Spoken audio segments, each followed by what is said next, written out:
बंधुगण, अरविंद केजरीवाल जी ने इस प्रकार से एक पिक्चर पेंट किया कि मोदी जी जो हैं वो दिल्ली की गरीब जनता को जो उनका अधिकार है, उनका राशन है, उससे वंचित रख रहे हैं और डोर टू डोर जो डिलीवरी होनी चाहिए राशन का, कहीं ना कहीं इस डोर टू डोर डिलीवरी को रोकने की कोशिश कर रहे हैं।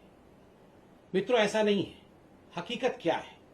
पहले तो मैं आपको बताना चाहूंगा कि मोदी जी ने अर्थात केंद्र सरकार ने दिल्ली की लगभग 72.78 लाख लोग जो नेशनल फूड सिक्योरिटी एक्ट के अंतर्गत आते हैं, उनके लिए मोदी जी ने क्या किया है और क्या दिया है। ये जो नेशनल फूड सिक्योरिटी एक्ट है, इसके अंतर्गत 37,400 मीट्रिक टन राशन या अनाज आज तक दिल्ली को मोदी जी ने भेजा है और दिल्ली सरकार ने जो उन्होंने खुद हिसाब दिया है कि मई के महीने में इसका लगभग 90% डिस्ट्रीब्यूट कर दिया है। और दूसरा स्कीम जो है वो प्रधानमंत्री गरीब कल्याण योजना का है।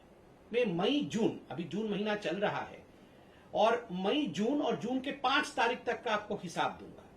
इन दोनों महीनों में जो दिल्ली का कोटा है उससे अधिक 72,782 मीट्रिक टन यह अनाज जो है मोदी जी ने दिल्ली को भेजा।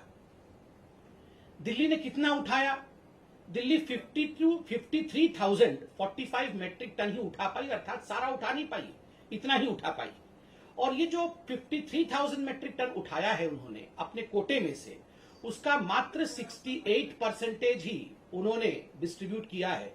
मात्र 68% ही वो बांटने में समर्थ रहे, बाकी वो बांट नहीं पाए। मुझे बड़े दुख के साथ कहना पड़ रहा है कि यहां अरविंद केजरीवाल जी ने बहुत सारे आंकड़े नहीं दिए।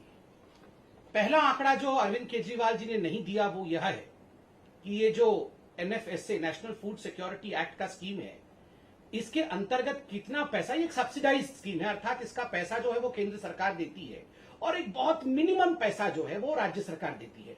अरविंद केजरीवाल जी कितना पैसा देते होंगे? मिनिमम जो पैसा है वो कितना देते हैं और मोदी जी कितना देते हैं? अब देखिए, दो राशनों की बात करेंगे हम, एक तो गेहूं की बात करेंगे और एक हम चावल की बात करेंगे। जहां तक गेहूं का सवाल है, गेहूं अरविंद केजरीवाल जी मात्र 2 रुपए देते हैं और मोदी जी देते हैं गेहूं पे 23.73 रुपीज। कुल मिलाकर गेहूं का जो रेट है, मार्केट रेट है, वो 25.73 रुपीज है, जिसमें अरविंद केजरीवाल जी 2 रुपए देते हैं, अर्थात दिल्ली सरकार 2 रुपए देती है। ठीक उसी प्रकार चावल में अरविंद केजरीवाल जी मात्र 3 रुपए देते हैं और मोदी जी देते हैं 33.79, अर्थात केंद्र सरकार देती है 33.79 रुपीज और राज्य सरकार देती है 3 रुपये। बंधुगण, ये जो नेशनल फूड सिक्योरिटी एक्ट है, यह एक राष्ट्रीय स्कीम है, यह एक नेशनल स्कीम है।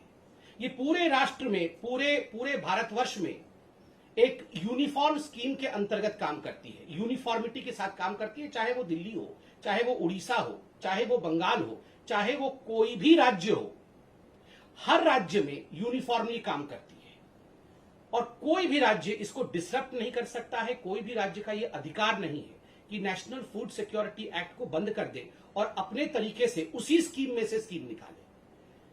देखिए, अगर अरविंद केजरीवाल जी वाकई गरीबों के बीच में इसके अतिरिक्त कोई राशन बांटना चाहते हैं और वो चाहते हैं कि वो गरीबों का कल्याण करे, इसके ऊपर कल्याण करे, तो उसके लिए अरविंद केजरीवाल जी राशन प्रोक्योर कर सकते हैं। जो केंद्र सरकार देती है उसके अलावा भी राशन खरीद सकते हैं और नोटिफाइड रेट में खरीद सकते हैं, अर्थात जो रेट मैंने आपको कहा उस रेट के अलावा भी, उस रेट के अलग भी, जिस रेट में बंगाल को मिलेगा, जिस रेट में झारखंड को मिलेगा, जिस रेट में उड़ीसा को मिलेगा, जिस रेट में उत्तर प्रदेश को मिलेगा, उस रेट में भी अनाज खरीद करके वो अलग से अपनी स्कीम चला सकते हैं। वो उसका कोई भी नामांकन रख सकते हैं। इसमें किसी प्रकार की कोई आपत्ति ना तो केंद्र सरकार को होगी, ना तो किसी को आपत्ति होगी। दोनों मिलकर काम कर सकते हैं।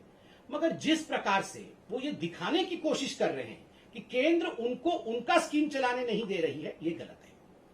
दूसरा विषय है अरविंद केजरीवाल जी का ये जो स्कीम है, जो घर घर राशन वाला स्कीम है, उसमें एक बहुत महत्वपूर्ण बात है, उसको बड़ी चतुराई के साथ अरविंद केजरीवाल जी ने छुपा दिया।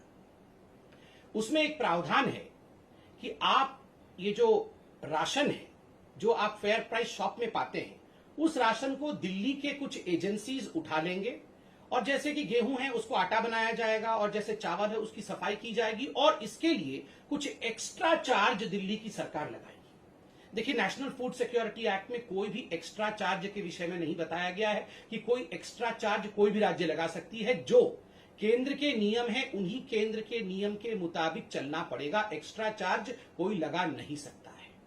मगर मुझे दुख के साथ कहना पड़ रहा है कि अरविंद केजरीवाल जी ने इस महत्वपूर्ण विषय कि गरीबों से वो कितना एक्स्ट्रा चार्ज लेना चाहते थे, इस विषय को अरविंद केजरीवाल जी बताते नहीं है। इस विषय को अरविंद केजरीवाल जी छुपा देते हैं। जब आज स्पष्ट रूप से आपको सरकार ने कहा है कि आप घर घर राशन देना चाहते हैं, स्वागत है, अनाज है, गोदाम में अनाज है, आप आए, अनाज खरीदें और जिस प्रकार भी मुख्यमंत्री घर घर योजना चलाना चाहते हैं, केजरीवाल जी घर घर योजना चलाना चाहते हैं, कौन रोक सकता है जी आपको? आप आइए, गोदाम से जो नोटिफाइड रेट है उसमें खरीदिए, खरीद के जाके घर घर बांटिए, कोई आपत्ति नहीं है। नहीं, जो मोदी जी दे रहे हैं उसी में अड़ंगा फंसाना है और फिर बाद में रोना भी है, एक्सक्यूज भी ढूंढना है कि देखो जी मोदी जी ने नहीं करने दिया। अपना सारा पैसा एडवर्टाइजमेंट पे खर्च कर देना है और जो एक नेशनल यूनिफॉर्म स्कीम चल रहा है उसको कैसे नहीं होने देना है, ये आपने देखना। देखिए केजरीवाल जी, आपने कहा कि ये जो दुकानदार है ये सुपर स्प्रेडर है। बिल्कुल नहीं है जी, ये दुकानदार हमारे रीढ़ की हड्डी हैं। दिल्ली में जितने भी दुकानदार हैं मैं तो उनके पैर को छू के नमस्कार करता हूं जी, बीजेपी तो उनके पैर को छू के नमस्कार करती है। ये दुकानदार हमारे बच्चों को हमें राशन देते हैं। कोरोना के समय बेचारे इतने दिन तक लॉकडाउन में रहे हैं, आप इनको कह रहे हैं कि ये सुपर स्प्रेडर है और ये हमारे बच्चों को मार डालेंगे। हमारे दुकानदार हमारे बच्चों को क्यों मार डालेंगे भला? आपने कहा कि माँ बाप दुकानों में आ जाएंगे और फिर माँ बाप को कोरोना हो जाएगा और फिर हमारे बच्चों को। आप डराते क्यों हैं लोगों को? क्यों डराते हैं? ये अनलॉक की प्रक्रिया तो आप अपने हिसाब से चला रहे हैं, ऑड इवन नंबर करके।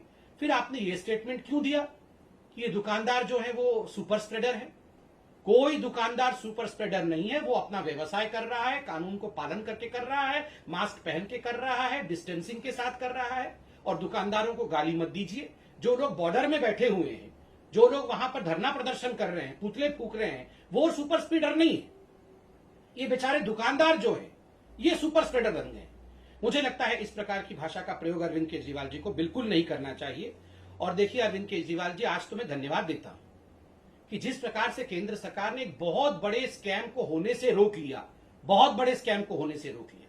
और वो स्कैम था कि आप ये सारा का सारा जो गोदाम से डाइवर्ट करने वाले थे अनाज गरीबों के नाम पर और इसका स्कैम करने वाले थे, आज वो स्कैम होने से रुक गया है।